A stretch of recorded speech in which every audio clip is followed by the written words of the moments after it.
Hi, hello, magandang madaling araw sa inyong lahat. So, of course, eto magbababa ako ng bagong video dahil nga natuturo na si Teacher Richard ngayon sa grade 5, grade 6 at high school 7, 8, 9, 10, pati sa senior high.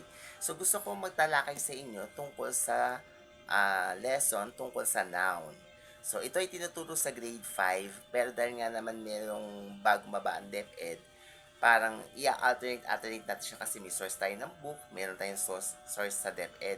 So, sabi dito, marami kasi sa mga estudyante, kahit college na sila, hindi nila alam ang noun at marami sa mga Filipino ay hirap mag-aral ng Ingles.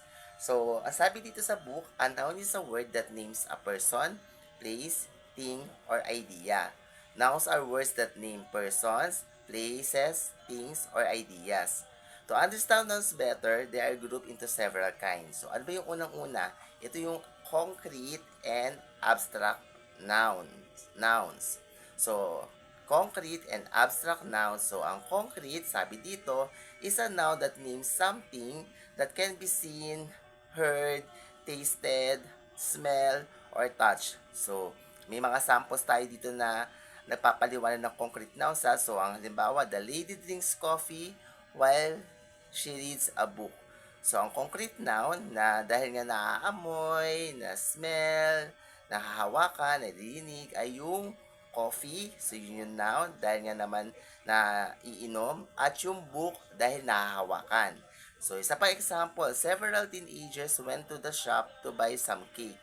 So, ang nouns dito ay ang teenagers kasi nahahawakan natin ng mga teenagers. 'Di ba? Nakakasalamuhan natin sila. At ang shop, kasi ang shop ay napupuntahan, so noun din 'yan. So nahahawakan natin ng shop, 'di ba? Nakakapunta tayo dito. At yung cake kasi natitikman natin, natitaste natin ng cake. So concrete noun sila.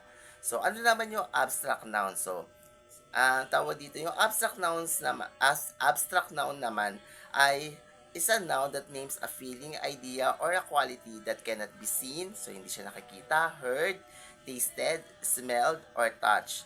So, may mga examples tayo dito ng mga abstract nouns. So, kabit na rin siya ng concrete nouns sa ang concrete na hahawakan, na naaamoy, na naririnig, pero dito at iba pa, at dito naman sa abstract, kabaliktaran, hindi siya naaamoy, naririnig, o nahawakan.